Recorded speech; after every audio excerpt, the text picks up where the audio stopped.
something that I realized was that no matter who you are, no matter how many languages you speak, how many countries you've been to, or how many different cultures you know, if you're really going to read the world, if you're going to read internationally, you're going to come up against something that you don't understand eventually.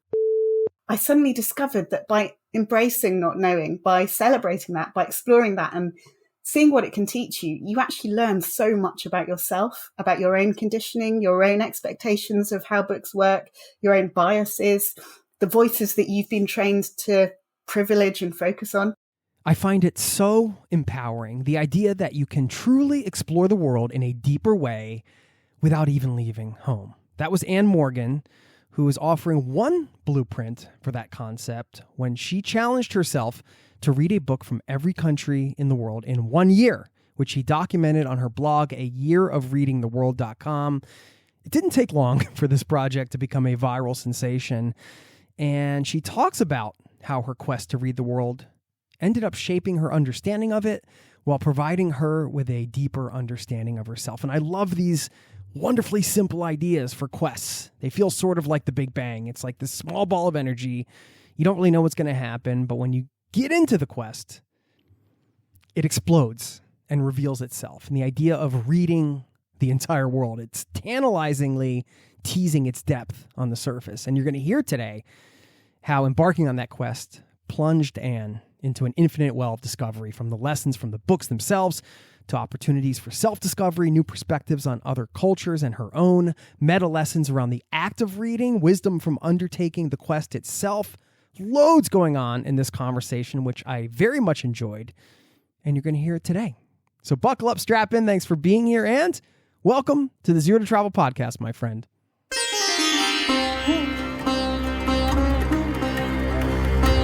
You're listening to the Zero to Travel podcast, where we explore exciting travel-based work, lifestyle, and business opportunities, helping you to achieve your wildest travel dreams. And now your host, world wanderer and travel junkie, Jason Moore. Hey, it's Jason here with ZeroToTravel.com. Welcome to the show, my friend. Thanks for hanging out, letting me bring a little travel into your ears today. This is the show to help you travel the world on your terms, to fill your life with as much travel as you desire, no matter what your situation or experience. And part of filling your life with travel is doing that while you're home, too. We actually have so many opportunities to learn about other cultures, to experience other foods. All of the things we love about travel are things that we can find a way to experience at home. And I love when people find a creative way to do that, whether it's cooking different meals from different countries or doing something audacious like Anne did, spending a year reading the world. And you might be thinking right off the bat, like I was, well, it takes me a little time to read a book. How's she going to read 200 of them in a year? Well, she talks about that on her blog, ayearofreadingtheworld.com. And of course, we get into that in this interview, how that was possible, what she learned from the entire quest. Anne has written several books. She has a TED Talk. She's an author, a speaker, just a wonderful human being. I had so much fun with this conversation. As a book lover, it really gave me a lot of inspiration to perhaps widen the net, find some new books out there, not just the titles themselves, but just to kind of expand my thinking of, what am I actually reading? Where is all of my culture in book form coming from? And is there a way to kind of cast that wider net and learn a bit more about the world through reading? There's just so much to unpack here today, and I hope you enjoy it as much as I did. Thank you. And stick around on the back end. I am going to leave you with a wonderful quote that I think wraps this show up perfectly. Last thing, don't forget, zerototravel.com/newsletter. You can sign up over there for our free newsletter to keep up on all the latest and greatest. Here's some of my random musings. I usually take a picture somewhere around town once a week and share that, some helpful links, and other stuff you don't get on the podcast. You can sign up over there for free. Thank you so much for being a part of this community. Really means so much. And please enjoy traveling around the world, a year of reading the world with Anne Morgan. I'll see you on the other side. Cheers.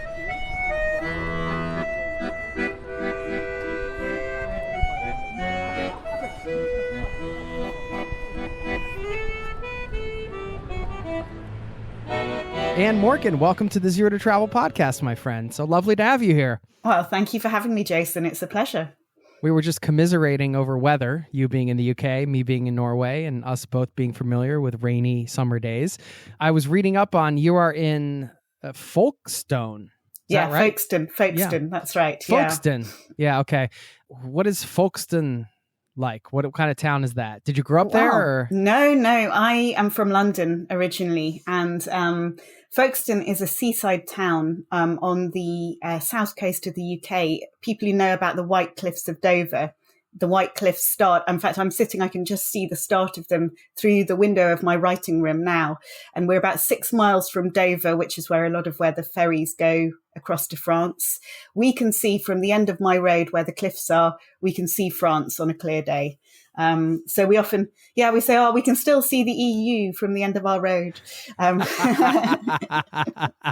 Well, you have a dedicated writing room. Is that your office, or is it actually? I do. Yeah, tell me about that.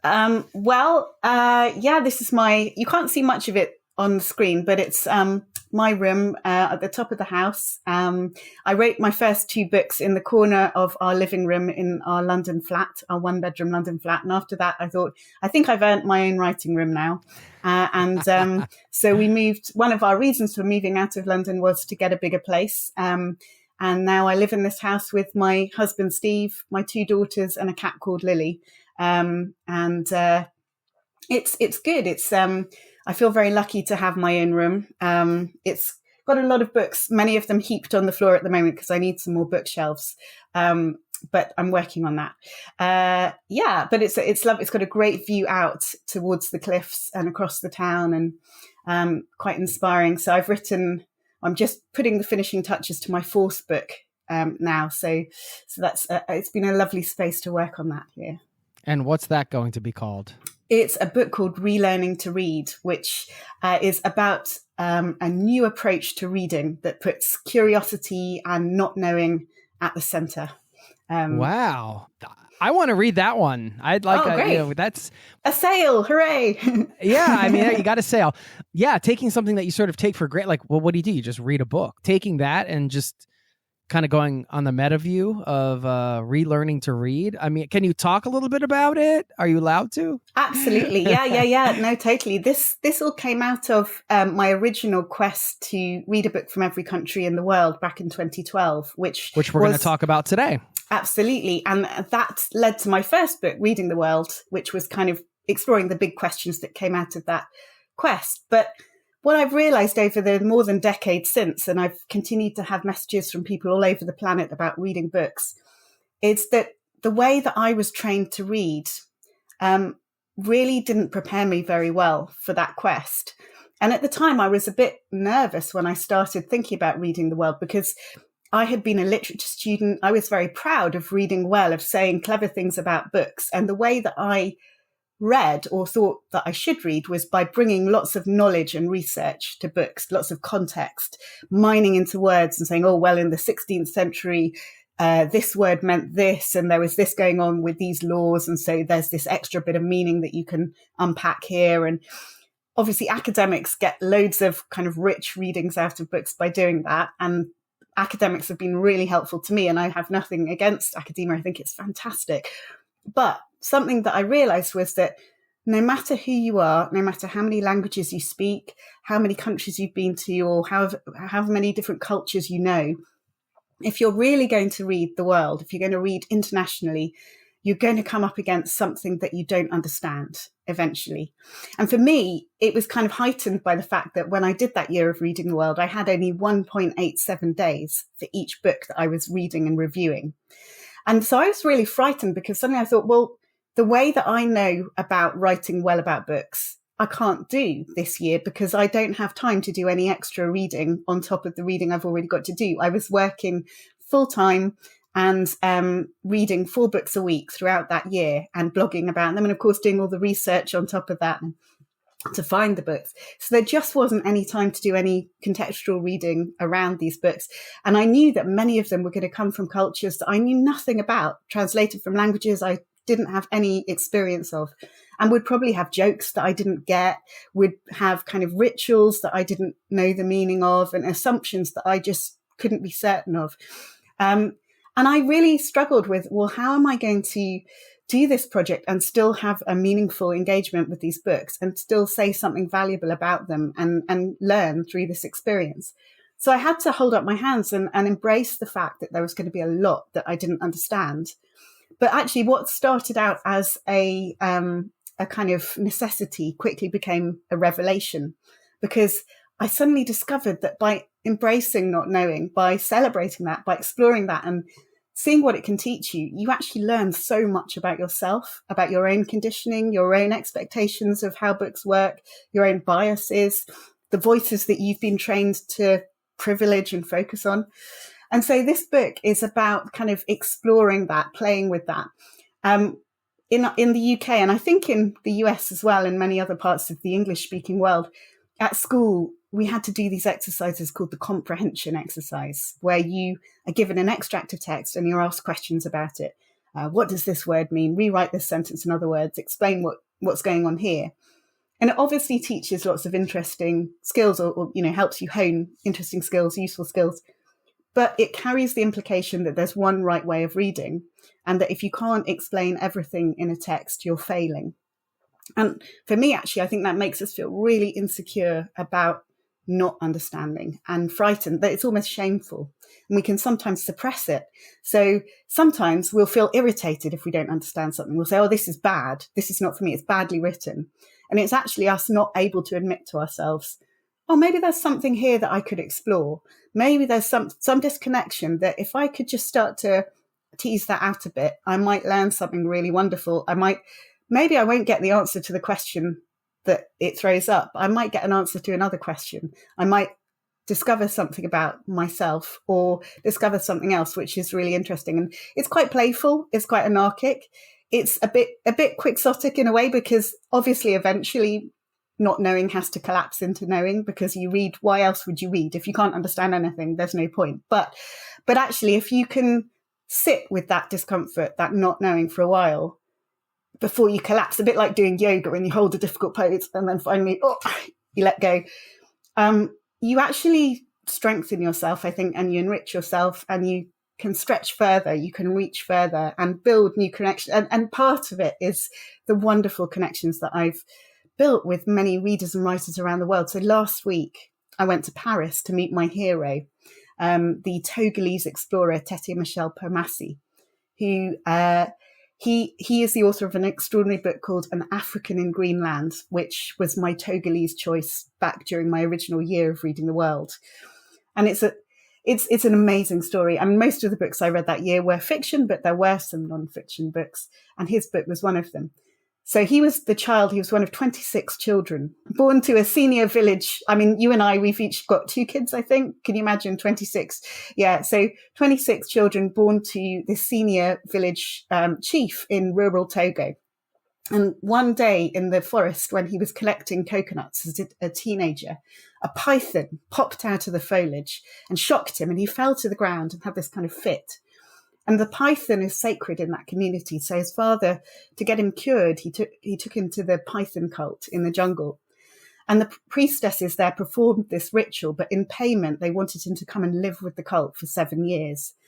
And he didn't really fancy this. So while he was back in his village preparing for this ordeal, he found a book in his local evangelical bookshop, of all places. He'd only been to school for 5 years, but he had enough French to read this book, and it was about Greenland. And he said not only did this amazing country have no snakes, it had no trees in which they might hide.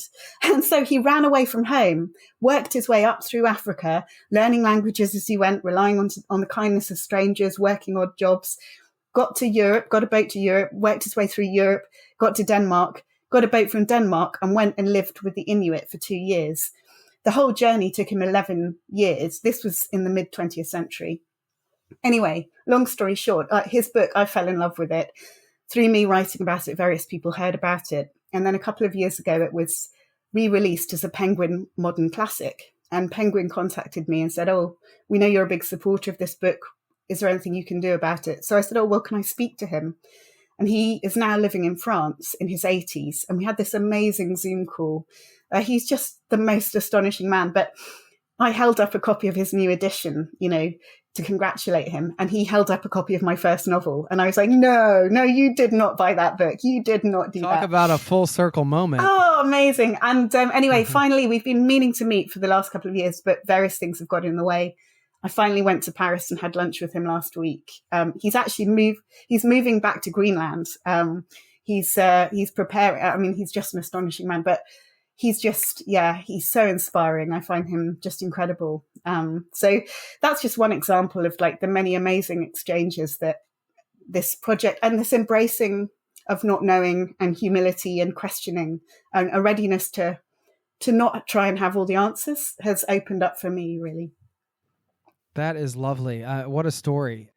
This guy sounds like a future guest for the show, by the way. Well, I'm just going to bookmark that for everybody listening. Pun intended, by the way.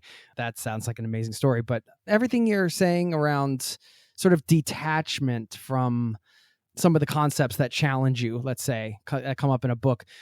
I mean, you can see this play out when you reread a book and you start to notice, at least in my opinion, like I'll reread a book and I'll notice something completely different that I hadn't noticed before. It'll bring up a completely different question because the book's still the same. All the words are still the same. It's the same exact book that was sitting on my shelf for 3 years. I'm rereading it 3 years later, but I'm 3 years older. I have 3 more years of experience and I'm going through different things in life. One of the beauties of books, of course, is that, I mean, you can take so many different things from it and you never really know what you're going to take. Yeah. If you're able to be more open to those learnings, that's powerful.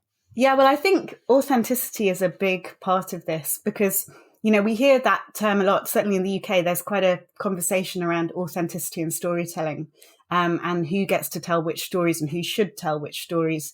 And there are some important things that need to be explored about that. But I actually think that really to read authentically, for storytelling to feel authentic, we have to be careful because there's this thing I think that I call the authenticity trap, where often I meet readers who want to read internationally. They want to explore the world through books.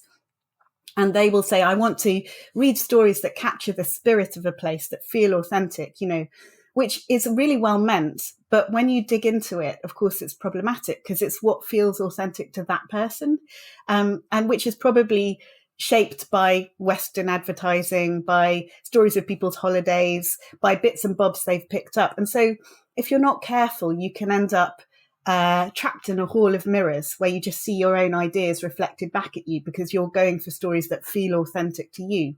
But actually, authentic reading is kind of what you're saying. It's about listening to who you are, understanding who you are. Who am I? How have I changed? Each time I read this book, I'm a different person.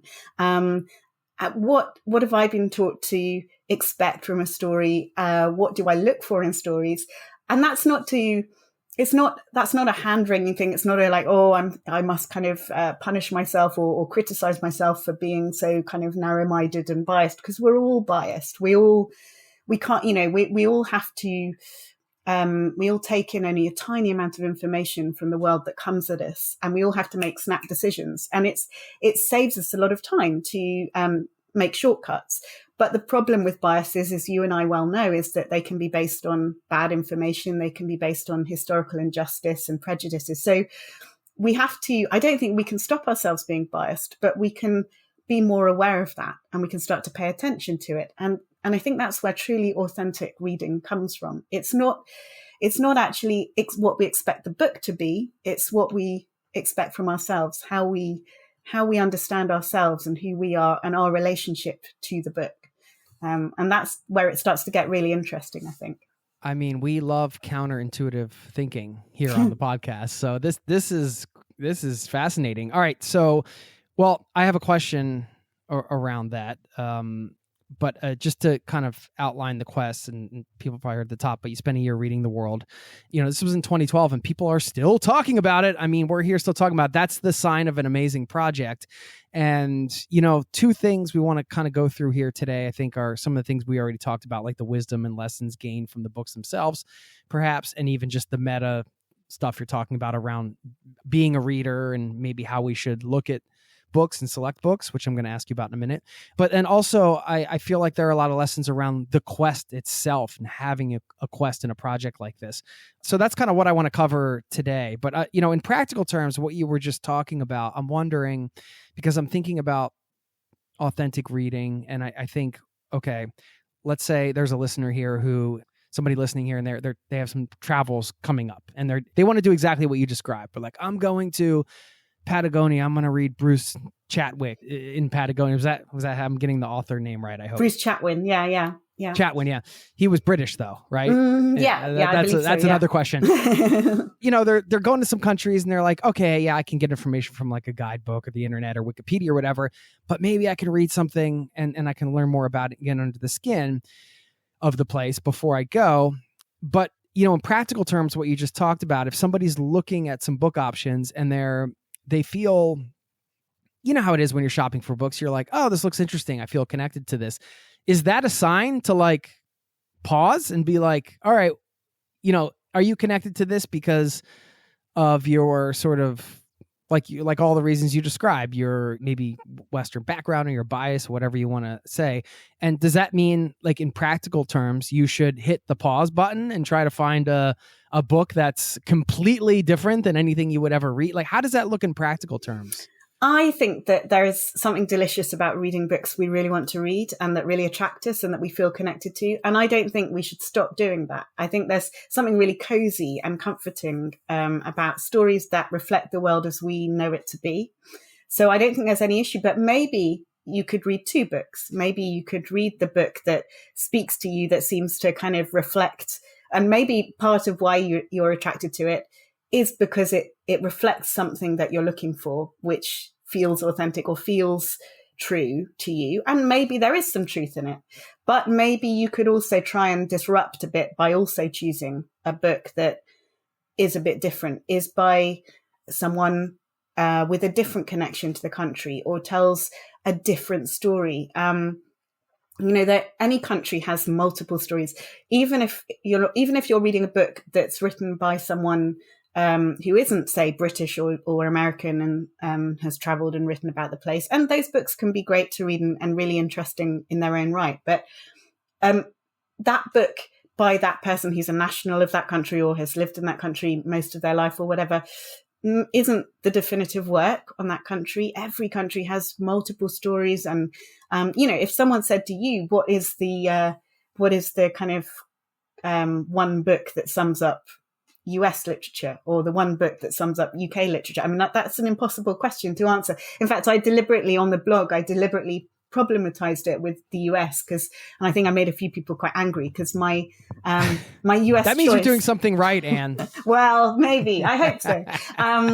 My US choice was a book called American Gods by Neil Gaiman, who is a British author, but has lived in the US for several decades. He's married to an American. He has American children.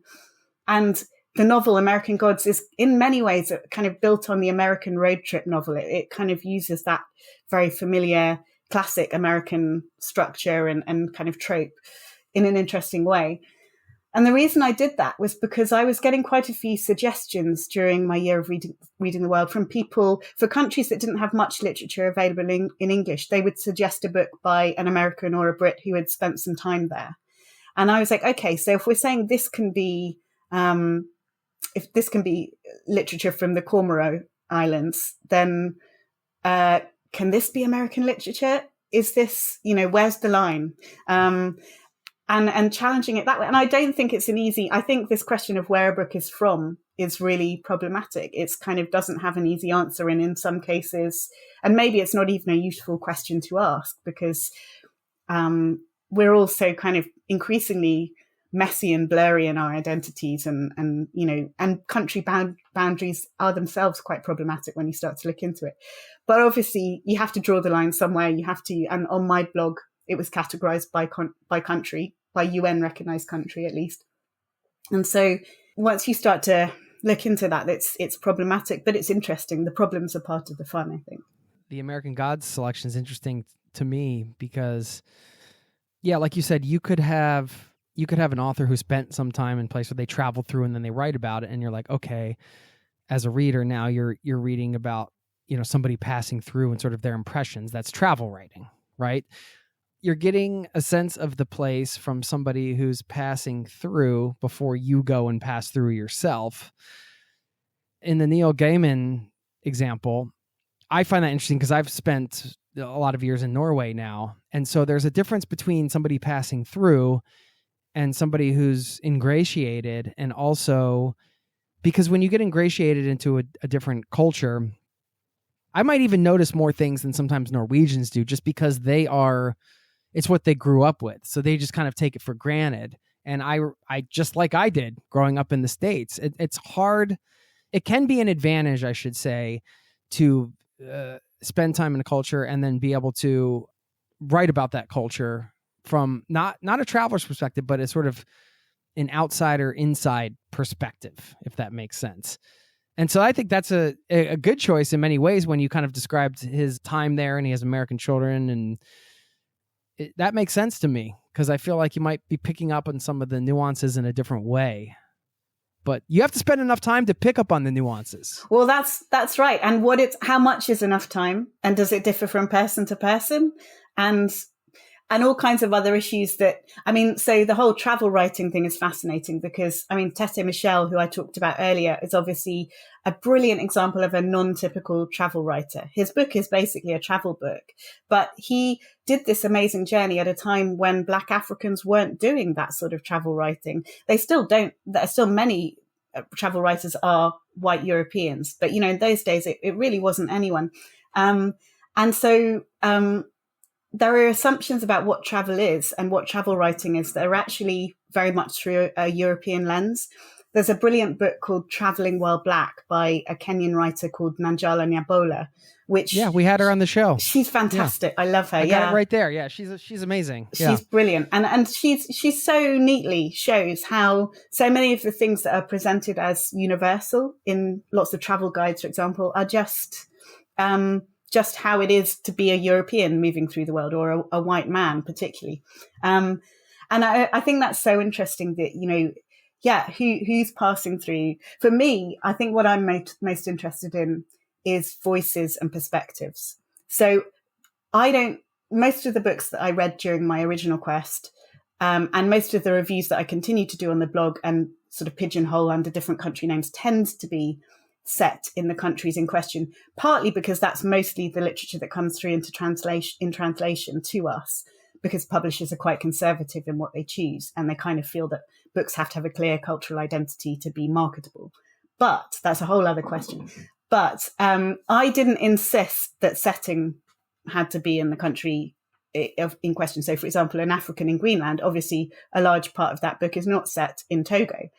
And the reason for that was because, for me, it's about the perspective. So I think that a Zimbabwean novel set in a kingdom under the sea could be as interesting in terms of mindset and perspective as one set in downtown Harare, because it's about the way of looking at the world. That's what really fascinates me more than a picture of some sort of postcard authenticity. Yeah. And this is something you talked about in your TED Talk, these cultural blind spots and kind of breaking out of the narratives, the Western narratives, understanding a culture through books. I'm just wondering for you, do you feel like there were certain books where you really did get a sense of the culture, not just as an observer, but you kind of felt, I have a much deeper understanding of this now. Like, this makes sense. And did you subsequently visit any of those places? That was another question I had.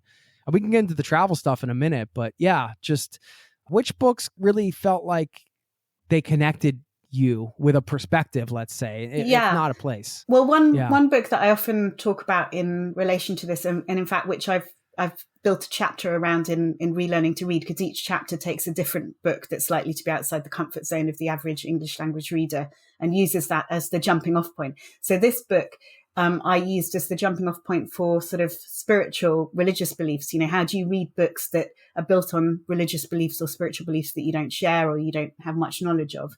And this book is a book called The Circle of Karma by Kunzang Choden, who is the first Bhutanese woman to publish a novel in English.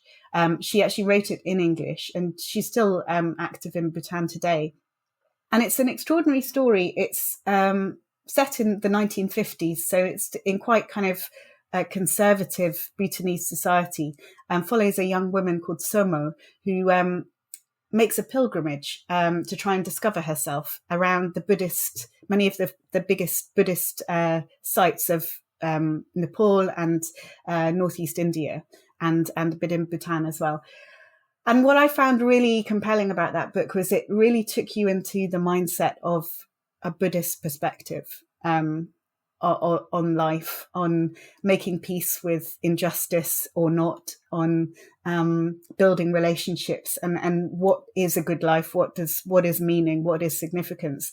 And it was really powerful to have that experience of, I feel like I have some access to that. Access is a word that makes me uncomfortable because I think it's riddled with all sorts of entitlement, but I have some understanding of that.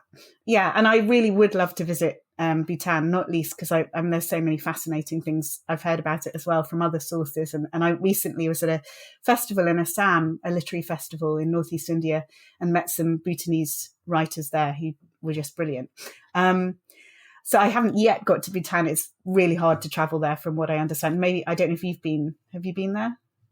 No, but I know you know, it takes some permitting, you have to pay for. Yeah, and it's all helicopters as well, because the landscape is so difficult to negotiate on foot or by road that you often have to fly within the country anyway, and you can be held up for a long time. Anyway, so there's that. I'd love to go there. I've become really interested in Indian literature and languages other than English, and I've written about quite a few books from India, and I know the Northeast. I don't think you can know parts of India very well because it's so vast, but I've been to the Northeast several times and I love Northeast India. And I'd love to explore the rest of the country. No, but I think, for me, that the Circle of Karma stands out. I have to say, though, I am kind of, for the reasons that I said earlier, I'm a bit wary of feeling that you've got a handle on a culture through one story. I mean, obviously years on, I've read a lot more and more widely, and I've returned to many of the countries on my list several times. But even so, I would say that I'm very much someone who's an expert in not knowing, rather than an expert in any particular place or culture. Yeah, I mean, everybody listening should just assume, of course, it's not about you're going to read a book and then, all of a sudden you like the Matrix, you downloaded the entire culture into your... I mean, I think anybody listening to this understands the spirit of what you're trying to do, and that's what travel is about, right? It's about like being open to learning about different cultures. And, you said you didn't like the word access, and I understand what you mean, but also I think just to pull that out, I think I do understand the spirit of what you mean. And that, to me, is, a big reason why we read books, so we can collect some of the wisdom from these different perspectives and perhaps utilize some of those bits of wisdom in our own lives in a way that we can. That's not really, I call it appropriate cultural appropriation, right? It's like you're not stealing the culture. And of course, like we all learn from each other. Isn't that what happens over thousands of years? And we get spices from each other, and we learn different customs and ideas, and there's religions. That's how these things spread around the world. So I think it's an important point that the more you know, the more you don't know, but also you're just trying to learn about the world in this way. I think that's right. I think we have to be careful as white global North inhabitants that what may feel, again, it's this thing of what feels universal may not necessarily be the case, in that we are used to our culture being spread throughout the world, and our language spread throughout the world, and our literature and our stories known around the world. And we see that as a kind of, obviously there are negative connotations in the British colonial history, et cetera, but in many cases, that source of the ubiquity of the culture is a kind of source of pride or affirmation. Oh, it's good. People celebrate it. Shakespeare is seen as one of the greatest writers in the world, etc. But when you've lived in a culture where you haven't had a choice about whether your culture is shared or not, when people have come into your culture and taken it, you may not necessarily feel quite the same way about your stories being taken. So, for example, in the Marshall Islands, which is one of the Pacific Island nations. There's a oral storytelling history, and there are certain storytellers who are chosen to be the sort of guardians of the culture's stories, traditional stories. They have to get permission from the chiefs to share these stories with outsiders. And there's quite a good reason for that, really. When I first discovered this, and I was trying to think about how I was going to read the world, I sort of joked, oh, maybe I'm going to have to go there. And if I do go there, I might not even be allowed to hear the stories. Ha ha ha. And won't that be interesting? But actually, I've realized over time that there is a lot of pain bound up with that, because the experience there has been of outsiders coming in and exploiting the community in various different ways. And so keeping these stories and deciding who gets to hear them is a way of keeping dignity. It's a way of keeping a sense of self, keeping a sense of agency. There's a book called Marshall Islands Legends and Stories, which was these translations were collected and prepared by an actor from Hawaii called Daniel A. Kellen, who spent 10 years going back and forth to the Marshall Islands and traveling from island to island, gaining the trust of local communities and finding ways to present these stories. And he presents the photographs of the storytellers and some of their biographies and some local artwork. And he includes stage directions to try and capture the experience of hearing those stories, because obviously a written story is very different to a lived narrated story, and no performance is the same.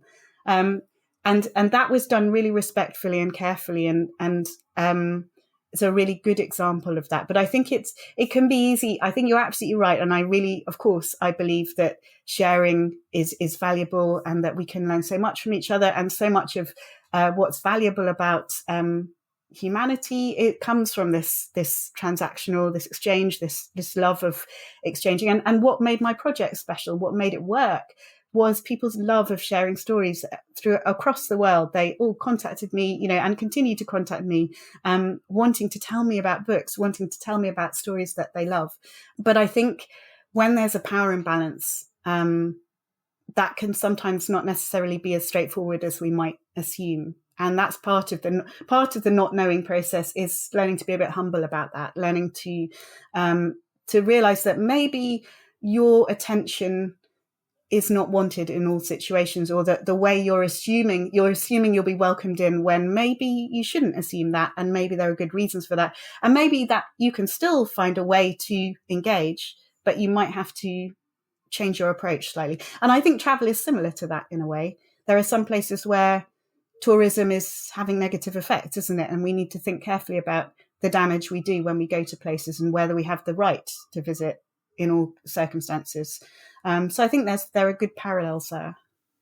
Definitely. Yeah, that's come up quite a bit on the show recently. And it's so easy to just assume, like, well, everybody wants to share and learn from each other. And it's a hugely important point that's not always welcome. I love that.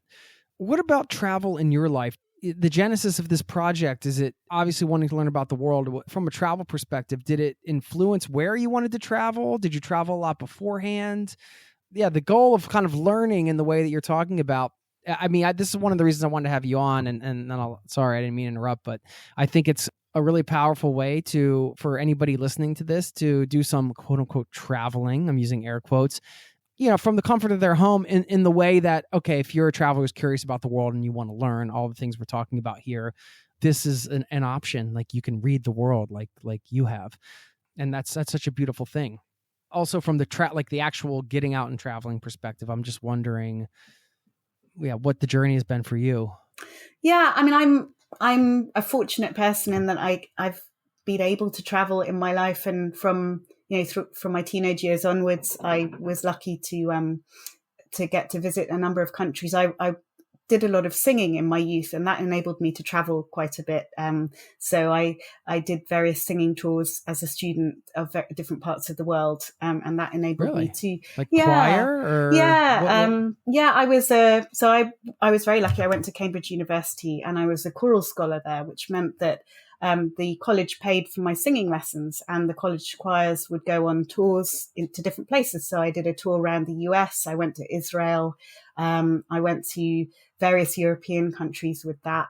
And also with the church choir that I grew up singing in at home, we used to do a lot of tours. And that's a very different way of engaging with a place, because I guess that's a similar kind of cultural engagement, in that we were meeting choirs who lived in the places, staying with families in the countries, gaining a kind of more everyday perspective on life there than perhaps you would get if you were going to stay in a hotel or a resort, or, on your independent kind of holiday accommodation.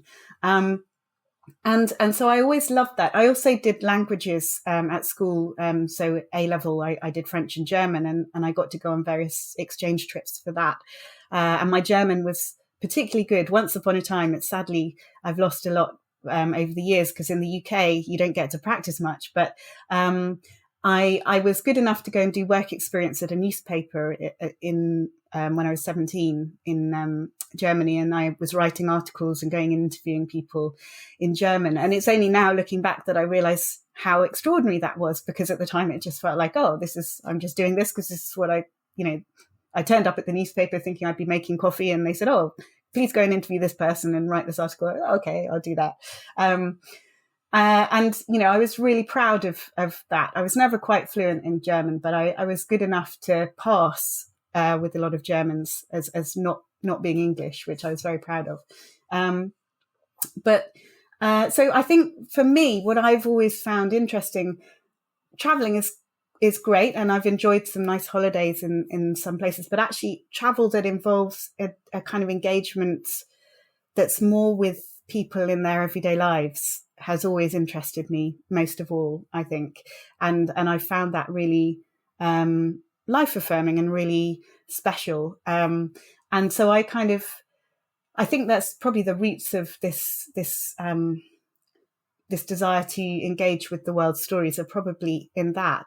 I remember when I was at university, I loved my degree. It didn't feel like work to me. And so I worked hard, but it wasn't hard work, and I did well. And the academic staff, one of my lecturers called me in towards the end and said, "Oh, would you like to stay on? We would support you staying on and doing further academic study if you'd like to."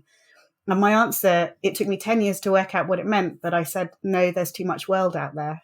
And 10 years later, when I was 30 and set out to read the world, I suddenly realized what I meant. So traveling since, I've been fortunate as a result of the book and the TED Talk and the blog to have various lovely invitations to different parts of the world. Northeast India, I mentioned I've been to several times, and several of those trips have been to literary festivals that I've been involved with there. And that's been really special. Again, it's kind of active travel. That's the wrong word, I suppose, but engaged travel that is engaged with the life of a place, I suppose. That excites me. I find that particularly interesting, particularly stimulating.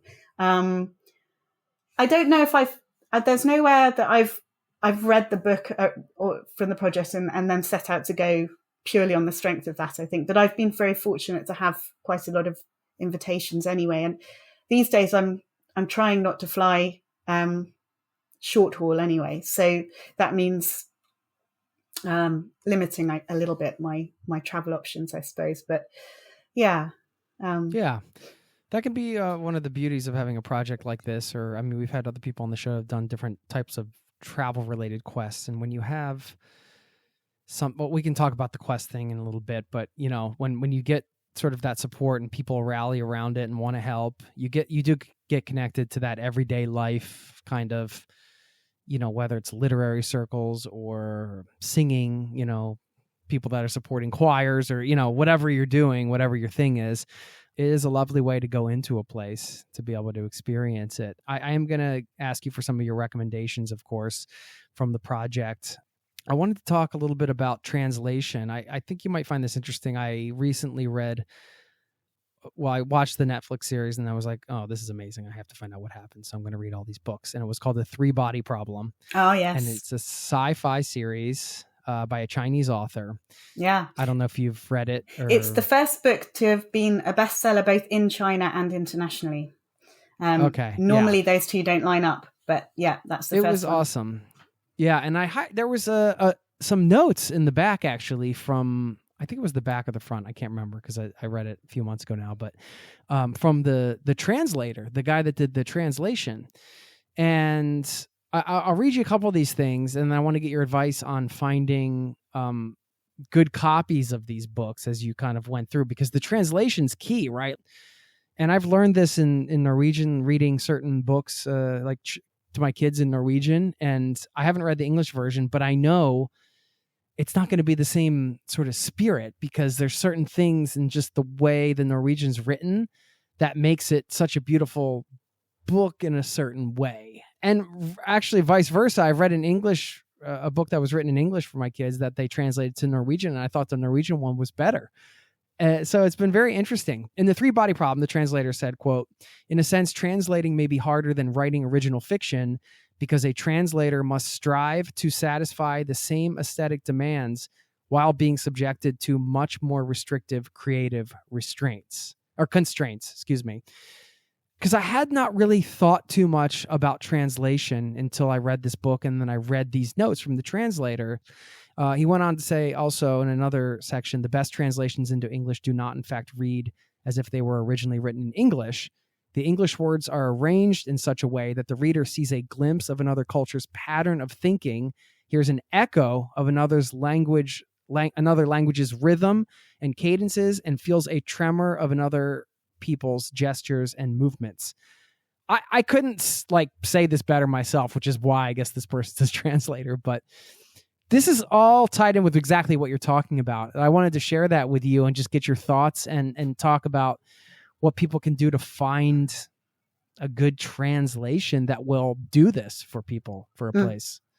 Well, the thinking on translating has changed a lot over the years. So it did used to be that the highest compliment, this is decades ago, certainly 2 decades ago, the highest compliment you could pay to a book that was translated from another language was to say, "I didn't realize it was a translation." 20, 30 years ago, the aim was to make it read like a British literary novel, if you're translating into, that has changed. There's been a big shift, a welcome shift towards this perspective that the translator who you read there is sharing, of actually maintaining something of that original flavor, that original perspective in the language, the rhythms, the sense, the feel, the texture of it. Along with that, there have been some really interesting debates about who should be translating, because historically, the thinking has always been that people should translate into what is known as their mother tongue, which is another problematic term, their first language. So the problem with that is that it creates these huge imbalances where it's lots of British and Americans going out, finding stories that seem interesting and bringing them into English. And it means that stories, there's a block on stories in languages that not many Brits or Americans speak, because there's hardly anyone who can translate them. And it also means that people who have several languages, or maybe don't have a first language as we might define it, because of various things, often because of violent events or trauma or whatever, cannot translate or are not allowed by Western publishers to translate. Actually, some of the most powerful books I've read in recent years have been translated by people whose first language is not English. So there was a brilliant novel called Love Novel, a Croatian novel. The name of the author escapes me, unfortunately, just now. But there was a real energy to this novel. It was set in the early 1990s and sort of explored the fallout from the conflict in the former Yugoslavia on this particular couple's relationship. And there was so much power in the rhythm, in the violence of the language, and the way it was expressed. And I felt reading it, there's something unusual about this book. The language isn't grammatically wrong, but it's grammatically different. It feels, it's working, it's marching to a different beat. And it was only when I read the translators afterward where she revealed that her first language was Croatian, and she had lived through many of the traumas that were described in this book, and that for her, translating this book had been an experience of real visceral challenge and pain, that some days she could only get the strength to translate one sentence. It meant so much. And she said sometimes it felt like being punched in the gut by a family member doing this work. But it produced this incredibly powerful work that I don't think someone like me, who might have studied Croatian at university or learnt it by traveling and working there for some years or whatever, I suspect, I never say never, and I think we have to really fight to keep freedom of expression and freedom for artists of all kinds and all backgrounds. But I think it would be difficult for someone from Britain or the US to achieve that same level of power with the work. There are all kinds of debates about this. There's a brilliant, for anyone who's interested in this, there's a brilliant essay collection called Violent Phenomena, which is by 21 essays by 21 translators of colour, published by Tilted Access Press, and it shares lots of fascinating perspectives on some of the things that we might not even consider about the imbalances in the way that stories travel and the assumptions that are made about what makes for a good translation. And I think it's very good to see this shift, that there is, and it goes hand in hand with a readiness to embrace varieties of English, different Englishes, a less hierarchical idea of what is good English or what is proper English, and a more kind of a flatter understanding that there are different Englishes. There's Indian English, which works differently to British English, and US English, which works differently to Jamaican English, etc., etc. And there's not, I mean, it's easy for me to say this. I'm sure some speakers of certain Englishes don't feel this, but it seems that there's a greater sense of equality between those different forms than there used to be, and a greater willingness to accept variety and difference and difficulty, and not necessarily every sentence conforming to the kind of English that we might be taught in school, for example.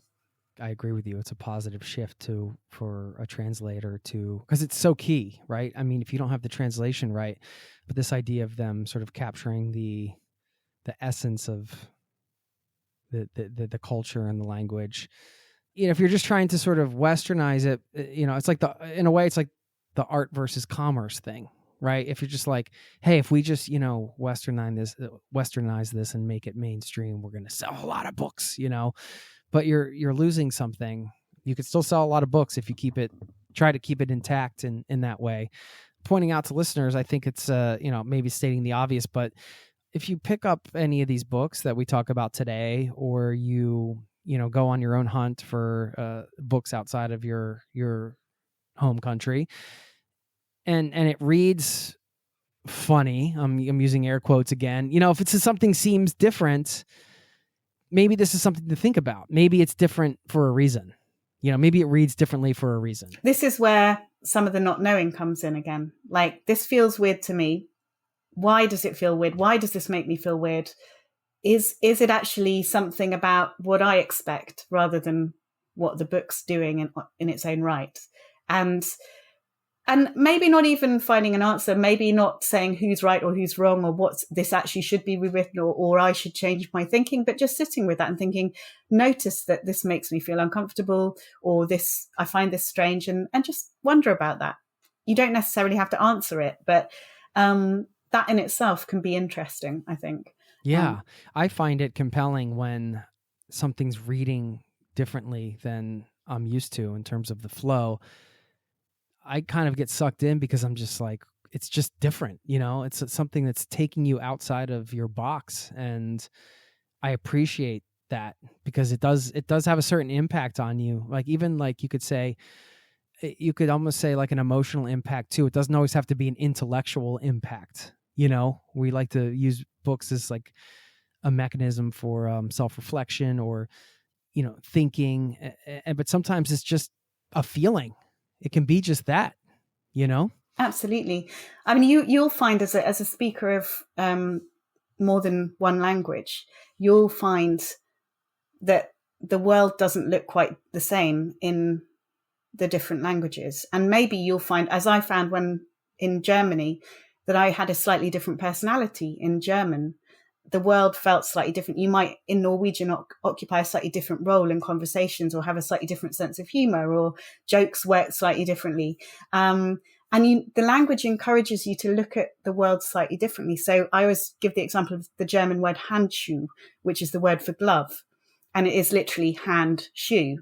That's the literal translation, which makes you think about gloves quite differently and think about what shoes are quite differently. Because to me, shoes are very much about the ground. But I thought you just sneezed, Dan. I wasn't sure. Hanshu. Sorry. Well, there you go. That's bad. Bad dad jokes. No, that's okay. Well, that in itself, that's brought a whole different level to it. A whole different interpretation there. But it encourages you to think. So gloves, shoes are slightly different in German. They have a slightly different quality, which is less to do with the ground. It's to do more with covering the ends of your limbs, which is interesting. That's a tiny little example, but if you live in a world where your attention is continually slanted in slightly different ways by concepts you don't even necessarily notice at the time, but you learn to think slightly differently, I think. And of course, there are lots of linguists who've written about this, and does language shape thinking, or does thinking shape language, et cetera, et cetera. No one's got linguistic relativity. Indeed, I think it's called, that's the right? badger. Yes. Yeah. But actually, I think you and I are quite privileged as English speakers to have had the experience of moving between languages, because many people in the countries that we come from don't get that chance, don't ever get to speak a language well enough to experience that. Reading in translation, where the translation has been allowed to keep something of that difference in it, brings you as close, I think, as you can get to that experience without crossing over into another language. Yeah, I can understand why they haven't, because it's hard to learn a language. Totally. I mean, I can't say I can confidently pick up any, Norwegian novel and breeze through it and have an intellectual conversation about it. I'd love to get there someday, but I should point out that I am wearing a head shoe on my head. Head shoe, I like it. Sorry. No, another bad joke. All right, I'll move on from the bad jokes. I want to talk about the quest itself, because had you done any, and by quest, at least in our experience on the show, and it's basically you're having parameters for a certain thing you're trying to accomplish. In your case, you were reading a book from every UN recognized nation, right? Plus a couple of extras. Yeah, exactly. Yeah. Plus a couple of extras, which is insane, by the way. Yes, like when, because you're committing to this huge thing. But in general, like if I was going to throw out some rules for a quest, it's like there are certain parameters. You're trying to accomplish some sort of generally biggish thing in a way, depending on your interpretation. That's subjective. And you're also doing it with accountability in terms of making it public, or you're telling people about it. It doesn't mean you have to have like a blog about it or anything. It could be, you're telling your friends and family or whatever. But I feel like, to me, those are sort of like that's like sort of the outline of what a quest is. I mean, I guess you could keep it all to yourself, but there is something about being like, I'm trying to accomplish this thing. And, sometimes people set it up and it's something that will take 10 years or 1 year or a month, whatever. It can be anything. I find these to be extremely powerful. But, for you and your experience, had you done any quests like this before in your life? And what led you to this one? Not really. The reason I came to it was because in my late 20s, I sent myself to night school and did a postgraduate diploma in journalism. I was already working as a journalist at the time at various newspapers and magazines, but I'd never had much formal training. And so I thought that I would do that. As part of that course, we had to start a blog. And they said, make it about something that you want to explore, or something that is a bit of a new departure for you or whatever. So I realized, I thought, well, I'm a woman writer, but I seem to spend most of my time reading male writers. So I will do a blog called A Year of Reading Women. And I will only read female authors for a year, and I'll write about that. And it was a tiny little blog with like 10 followers or whatever, and, hardly anything. But this one follower, who is a guy called Jason Cooper, who lives in Wyoming, someone I've never met before this, although I have met him in person now. He stopped by the blog and he said, I've got a book I'd like to recommend to you. It's called Cloud Street, and it's by an Australian writer called Tim Winton. And I was like, okay, great, but that's by a man, and I'm reading books by women. Thanks very much. Yeah, maybe I'll read it next year, kind of thing, you know. Anyway, he was really persistent. He came back, he was like, okay, so are you going to do a blog next year? Because I need to know what you think about this book. And I was like, well, gosh, Jason in Wyoming. Yeah, he's a force, I tell you. He wouldn't let this one go. He would not. He would not. So I sort of said, well, there are loads of book blogs out there. You know, this was the age of the blog. I mean, this was kind of 2011 and blogs were big. And I just don't want to just write another random book blog. So, I mean, if you can suggest a theme, I'll think about it, you know. So anyway, he came back and said, what about books from different countries? And I was like, who does he think I am? Does he not already think that I don't already read lots of books from different countries? I am a really cultured person. I travel. I know a lot about the world.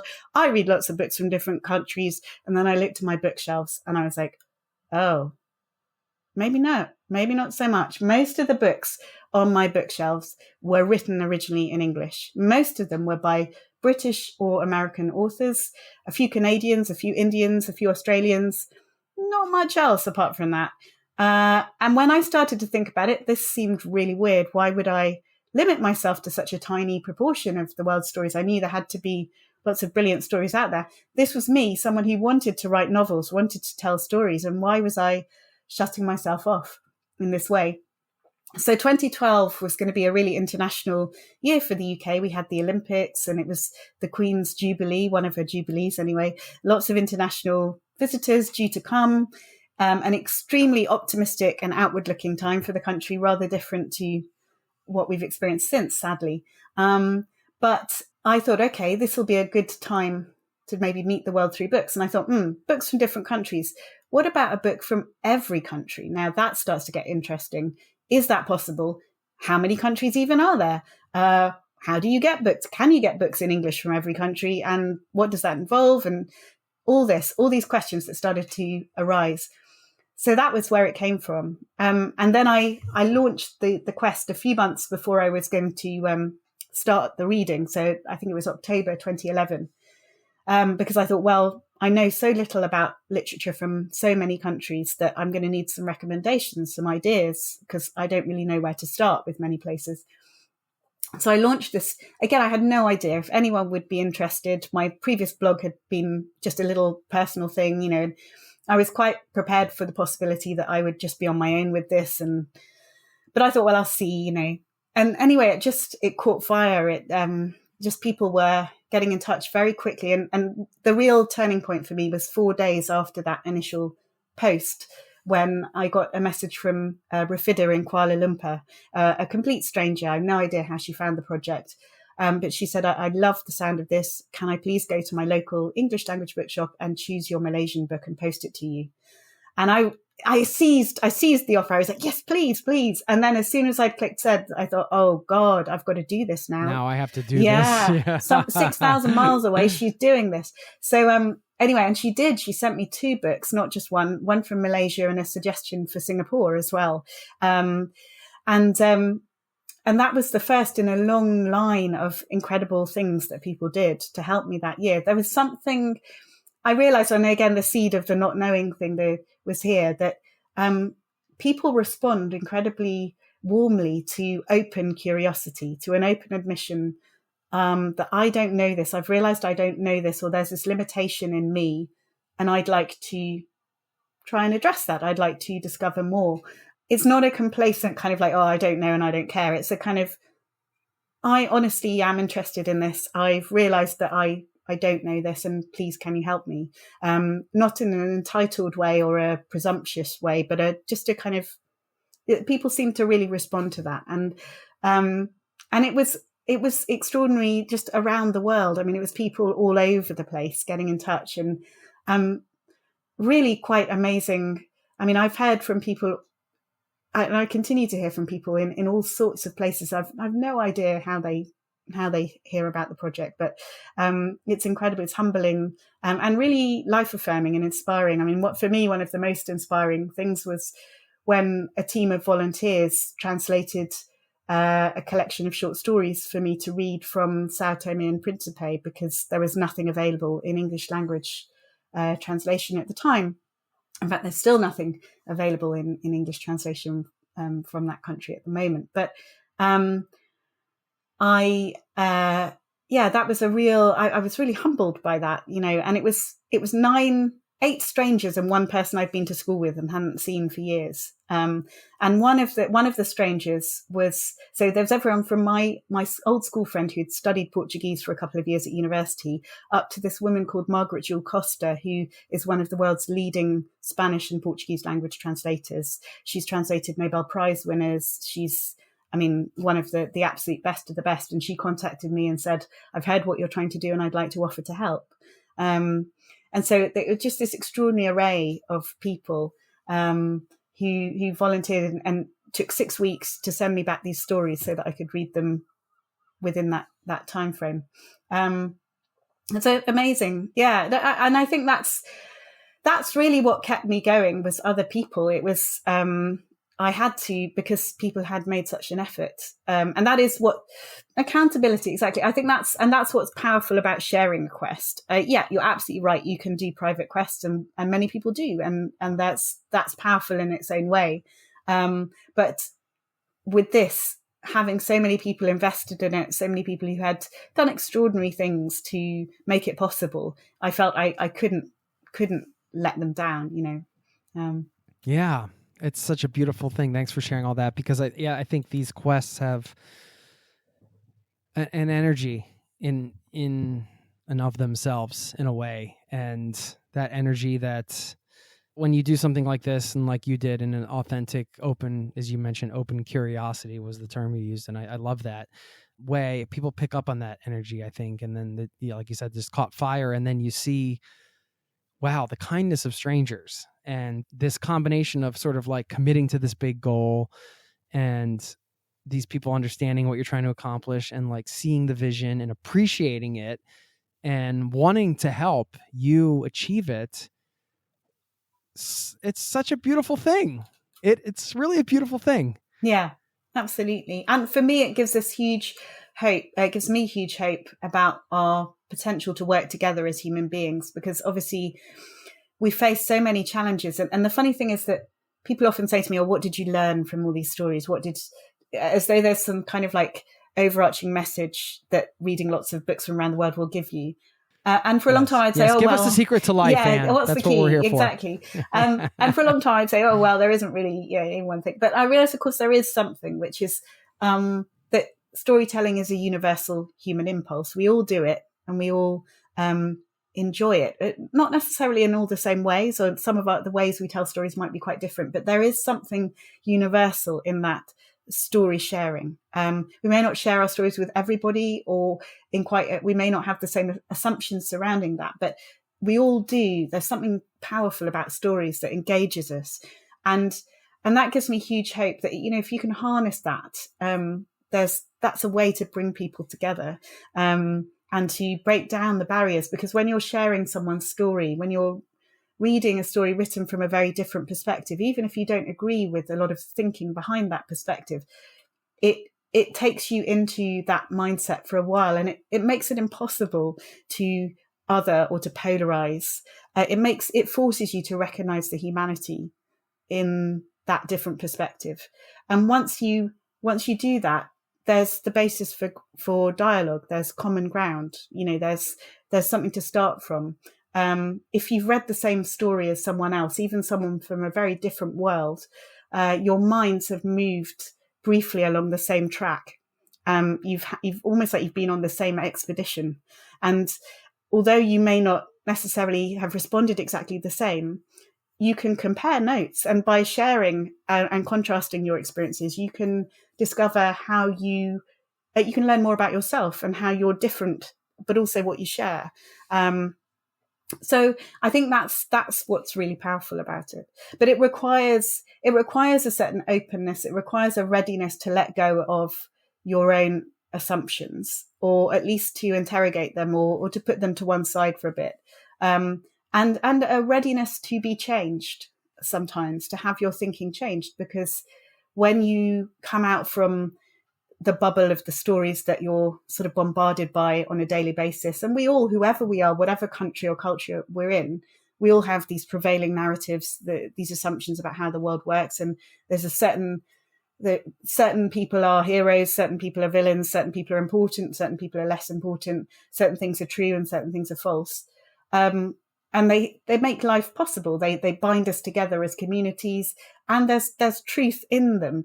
It's not that they're complete fictions, but when you step out of that bubble and engage with other people's stories, you're forced to recognize that not all the things that you might have complacently assumed will always hold true do. And that maybe, for example, your country's actions in certain situations aren't the way you've assumed that they were, or maybe they can be interpreted in different ways. There are other ways of looking at it.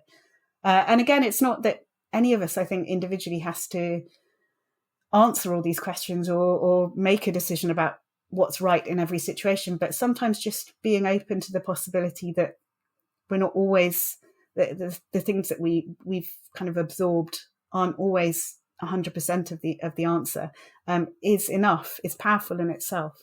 Is there anything that you've come across recently that's changed your thinking?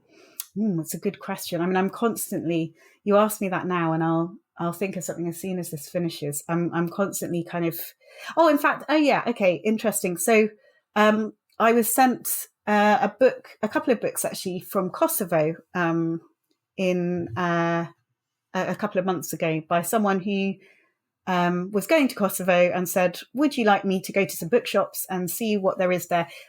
Kosovo wasn't featured in my quest because it's not UN recognized. But I thought, well, yeah, that'd be great. So he and the booksellers discussed, and I was sent this amazing book, Ag Apollini, which is a kind of, it blends together Greek tragedy and some of the war widows from the Kosovo War, mothers who'd lost their children, and take some of the ancient Greek myths, sort of Niobe, the story of Niobe, and sort of maps it onto the present day or the recent past. And there's a really powerful depiction of that experience and of the world's complicity in what happened, and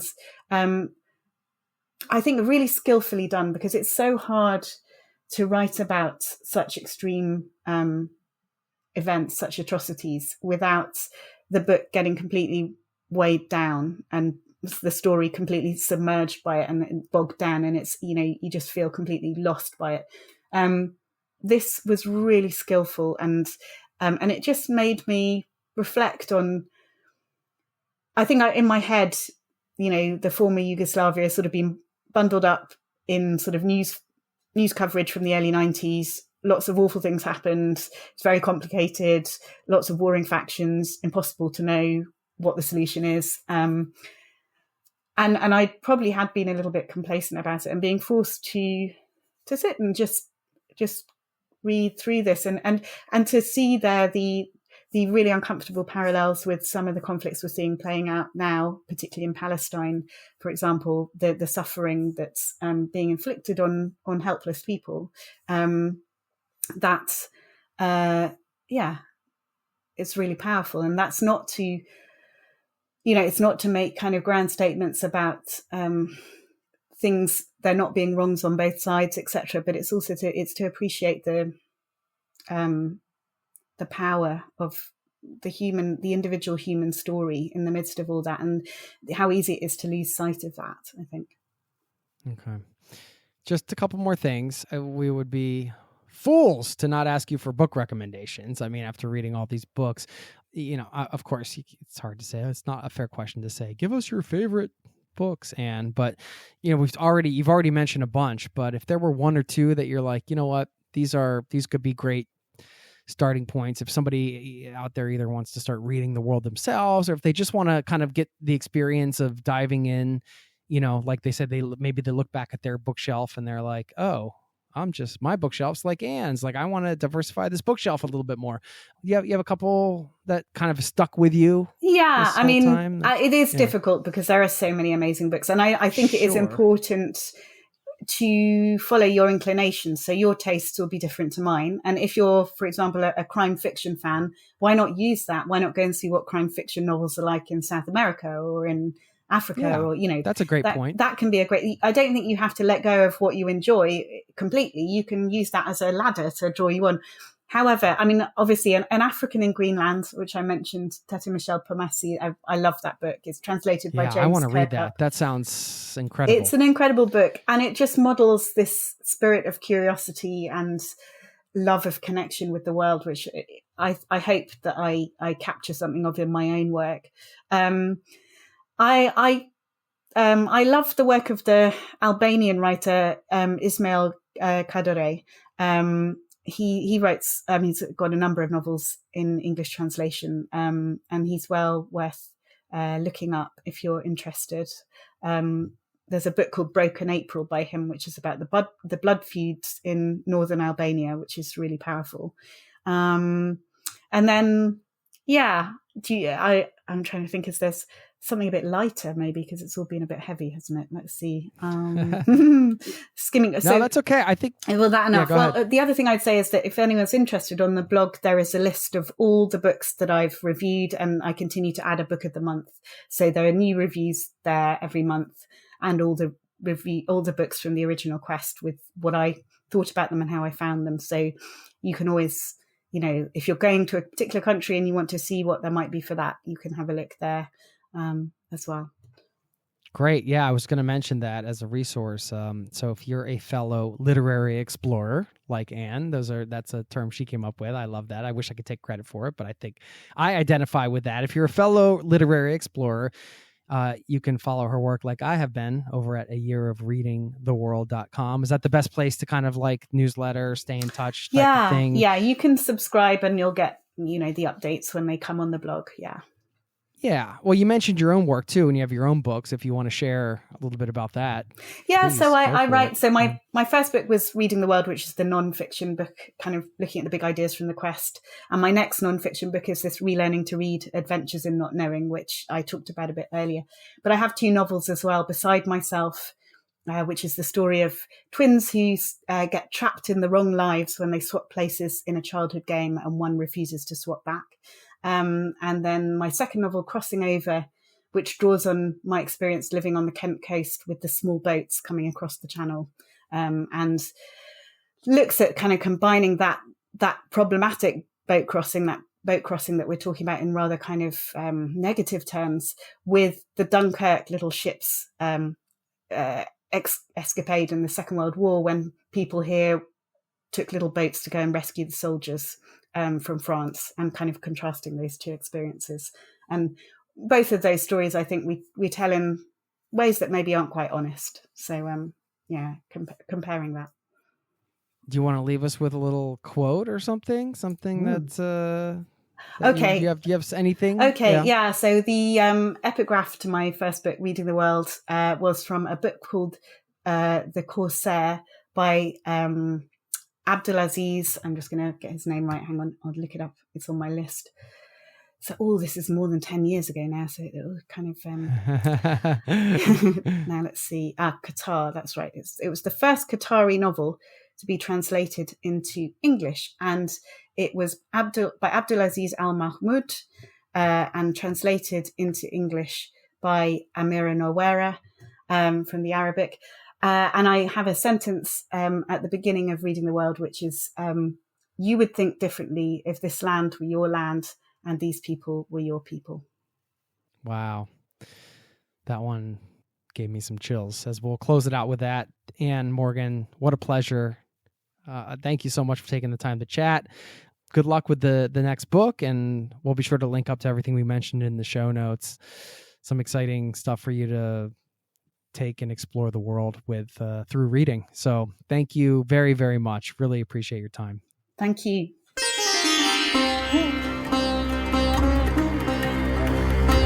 There you have it. Quick thanks to Anne Morgan for stopping by the show. Truly appreciate her time and her perspectives. And thank you, my friend, for being a part of this listening community and for spending your time here with us today. I hope you got a lot out of this one. And let me know what you think. Get in touch. Say hi. I'm around. You can always sign up for our free newsletter as well and just respond to any of the emails. I'll read them all over at zerototravel.com/newsletter. Before I let you go, going to have to leave you with a quote from the famous Brazilian author, Paulo Coelho. The Alchemist, still one of my all-time favorite books. And I think this quote from him speaks to a lot of the themes that we covered in this show, and how when you go on a big quest, people rally, things show up for you. I love that idea. And, no matter where you land on the woo-woo scale, meaning whether you're somebody who believes everything happens for a reason or it's all just coincidence or whatever, I do love to be open to this idea that when you start something new or when you decide something, when you have an intention, whether it's to travel the world, quit your job and travel the world, change careers, start a business, whatever, once you set that intention and you put it out there and you start to see the world through the lens of that intention, it's just science that our brains can only focus on so much. And perhaps it's science, perhaps it's mystical, I don't know.